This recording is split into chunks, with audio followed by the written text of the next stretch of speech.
Teman-teman semua, tahukah kalian, sejatinya pendidikan di negara kita ini dalam kondisi yang sangat berbahaya. Terlebih mengenai wacana 2045 Indonesia Emas, yang katanya pendidikan ini sebagai tempat membentuk, membina siswa sebagai pemuda yang unggul, generasi unggul. Tetapi fakta di lapangannya berbicara yang berbeda akan hal itu. Betapa banyak orang-orang yang telah mengenyam pendidikan, tetapi mohon maaf, ia belum mampu untuk bersaing dalam lingkungan pekerjaan. Kemudian juga banyaknya orang-orang yang telah mengenyam pendidikan, tapi mereka ini nggak punya daya pikir yang kritis. Karena mereka nggak punya daya pikir yang kritis, akhirnya apa? Begitu banyak atau begitu mudahnya berita-berita hoax tersebar di Indonesia. Bahkan berita-berita hoax ini yang sangat diminati oleh masyarakat. Kemudian, begitu juga banyaknya lembaga-lembaga pendidikan yang memisahkan atau mendikotomi antara ilmu agama dengan ilmu dunia. Hal ini juga diperparah, bahkan juga dilakukan oleh pemerintahan dengan dibentuknya dua kementerian yang memiliki otoritas dalam hal pendidikan. Satu Kementerian Agama untuk pendidikan agama Islam, kemudian apa? Kemendikbud untuk pendidikan umum. Kemudian teman-teman semua, Syekh Panji Gumilang sudah sejak lama mewanti akan hal ini. Bahkan beliau juga menawarkan suatu konsep pendidikan yang sangat revolusioner. Sebagaimana kemarin telah saya jelaskan terkait apa berdirinya Universitas Al-Zaitun, yang dimana tatkala Indonesia mengalami kemerosotan pendidikan pada tahun 2004-2005, di situ Al-Zaitun datang menawarkan diri untuk membentuk suatu universitas berkelas dunia. Tapi mohon maaf, bukanlah sambutan hangat teman-teman semua, melainkan harus dibubarkan. Apalagi konsep-konsep yang ditawarkan oleh Syekh Panji Gumilang ini, setidaknya atau kita berhusnuzon, ini mampu untuk mengatasi daripada kemunduran pendidikan yang ada. Lantas mengapa banyak sekali orang-orang yang menolak konsep pendidikan yang digaungkan oleh Syekh Panji Gumilang? Mari kita bahas teman-teman semua.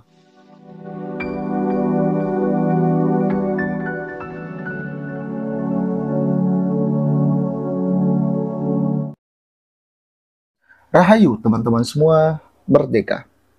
Teman-teman semua, kita harus sadar bahwa pendidikan di Indonesia saat ini berada dalam kondisi yang sangat memprihatinkan teman-teman semua.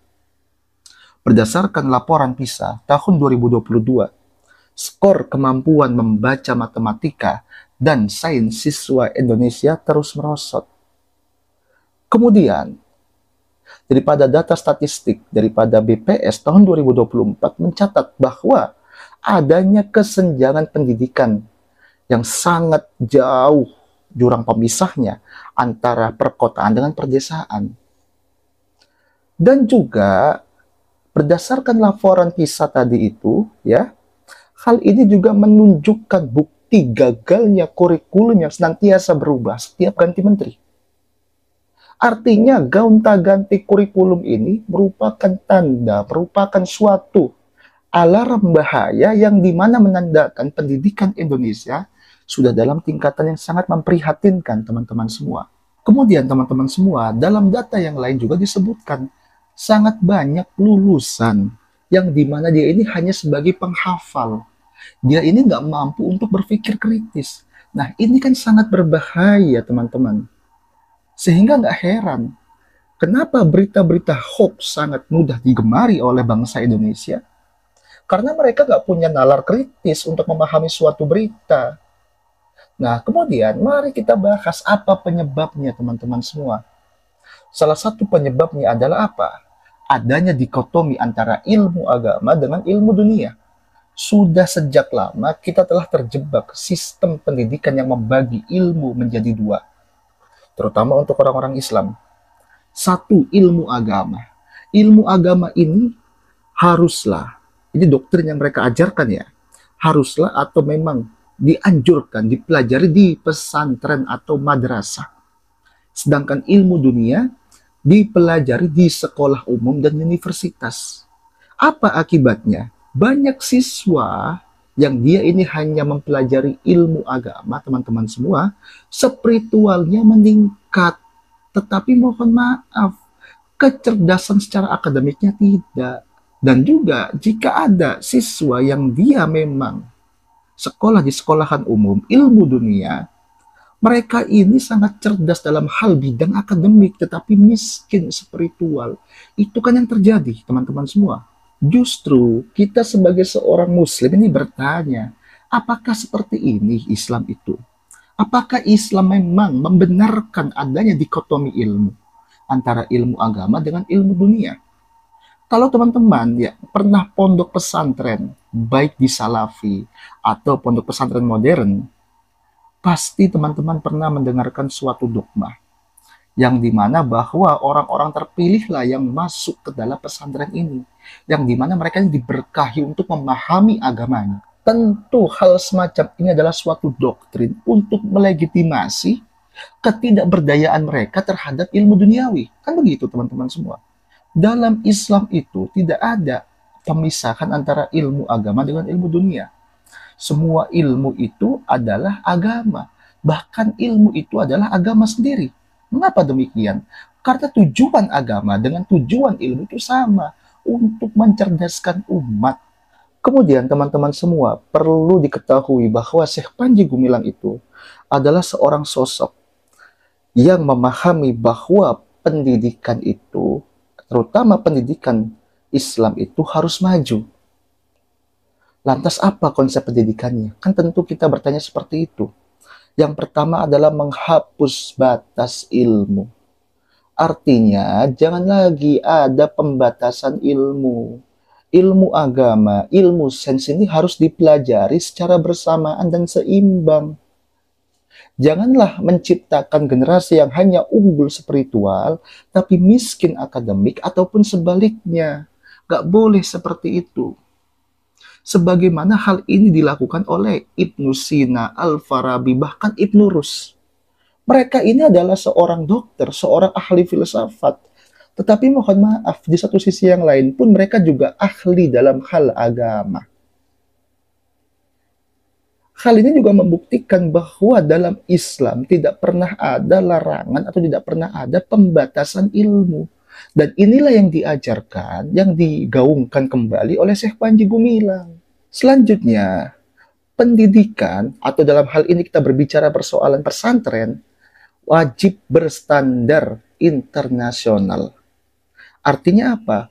Pesantren modern ini wajib berstandar internasional. Nah, kita melihat di Al-Zaitun, ya, ini contoh nih, contoh fakta dan konkret bahwa di Al-Zaitun adalah apa? Tempatnya santri belajar teknologi, ekonomi, bahkan sains modern, tanpa melupakan dasar agama. Yang dimana hal ini dapat saya buktikan bahwa di sana, teman-teman semua, sains, teknologi, bahkan pertanian, ekonomi juga dipelajari secara mendalam dan komprehensif. Sekalipun mereka mempelajari hal itu, terkait dengan dasar-dasar keagamaan tidak pernah ditinggalkan. Bahkan di Al-Zaitun pun ada salah satu gedung atau suatu perkumpulan, yaitu perkumpulan hafiz yang senantiasa menjaga daripada hafalan Al-Quran.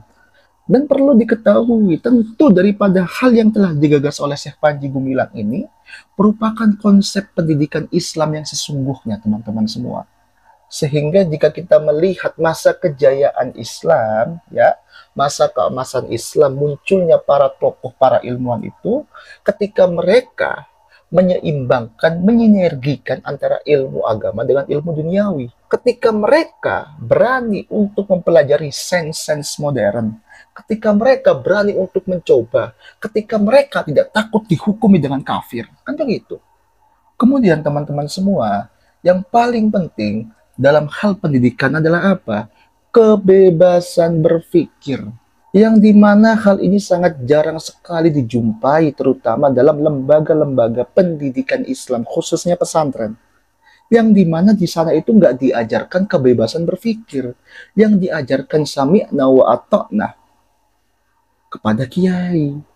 Sehingga, mohon maaf, Mereka sangat hebat, sangat pandai berbicara bahasa Arab, sangat lihai mengutip daripada kitab-kitab kuning, tetapi ketika diajak diskusi, diajak tukar pikiran, otaknya, pikirannya sangat terbatas. Kenapa begitu? Karena mereka tidak diajarkan untuk berpikir kritis. Kan begitu. Ya memang dia diajarkan sebagaimana ada suatu lajnah atau suatu perkumpulan untuk perdebatan, memperdebatkan suatu permasalahan. Tetapi masalahnya masalah hari ini yang jadikan landasan adalah kitab-kitab ulama abad ke-6, ke-5 Hijriah. Kan sungguh ironi. Artinya mereka ini tidak bisa terbebas daripada kungkungan para pemuka agama. Pikirannya terbatas, tidak berani untuk keluar daripada pemuka agama tersebut. Yang dimana sejatinya ketika umat telah berani untuk berpikir, yang dimana hal ini juga dijaminkan dalam Islam itu sendiri, disitulah tercapainya suatu kemajuan dalam pendidikan, terutama pendidikan Islam, kan begitu.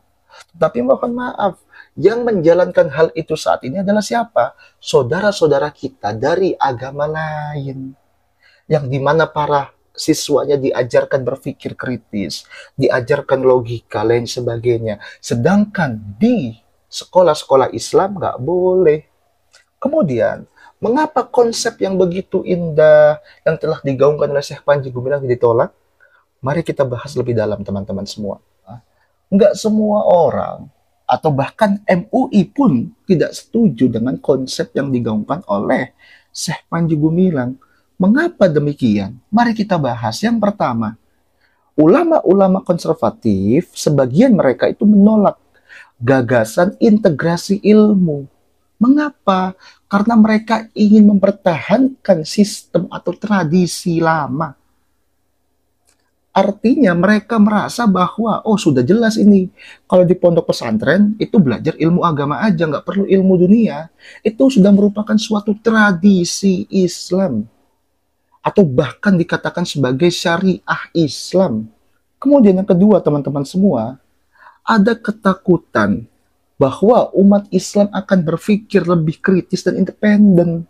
Artinya ketika kebebasan berpikir, kebebasan berbicara, kebebasan berpendapat diberikan kepada siswa-siswi yang beragama Islam di sekolahan Islam, mereka khawatir gak ada lagi umat yang bisa dikendalikan olehnya. Tentu ini merupakan suatu kerugian yang mendalam bagi ulama-ulama konservatif, yang mereka ini haus dengan pujian, yang dimana mereka ini telah merasa dirinya sebagai pemilik agama, sehingga telah berani merubah hukum, yang dimana hukumnya tidak qat'ih, yang dimana mereka memaksa umat untuk mengikuti fatwanya. Salah satunya adalah MUI. MUI sangat takut kalau ada masyarakat Indonesia bisa berpikir kritis. Ia sangat takut tidak akan dihargai, tidak akan diikuti. Oleh karena itu, maka MUI dengan segenap fatwanya senantiasa meringkus, memberantas daripada kebebasan berpikir. Salah satunya apa? Yang kemarin terjadi kepada Syekh Panji Gumilang. Kemudian, dengan adanya suatu fatwa terkait apa?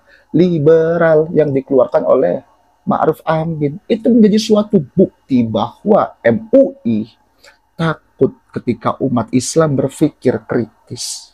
Makanya nggak heran teman-teman semua, Pondok Pesantren Al-Zaitun dari awal berdiri pada tahun 2003 kalau nggak salah itu, MUI sepertinya memiliki keinginan untuk mengambil alih.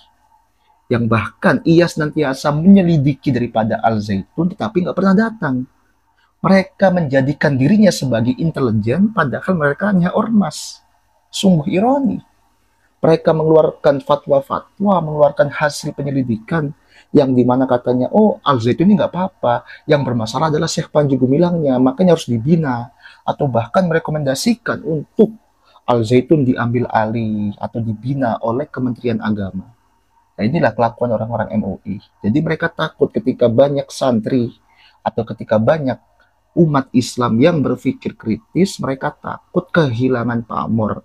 Selanjutnya teman-teman semua, pesantren-pesantren modern sering dicurigai.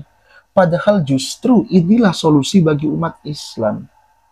Artinya, pesantren modern sebagaimana daripada pesantren Al-Zaitun, yang ketika ia telah berhasil menyinergikan antara ilmu agama dengan ilmu duniawi, sehingga nggak ada lagi batasan ilmu, bahkan mereka juga mengajarkan untuk apa? Untuk kemerdekaan berpikir, kemerdekaan ruh, yang dimana juga mengajak untuk merdeka ilmu, dicurigai sebagai tempat penyesatan, tempat kristenisasi.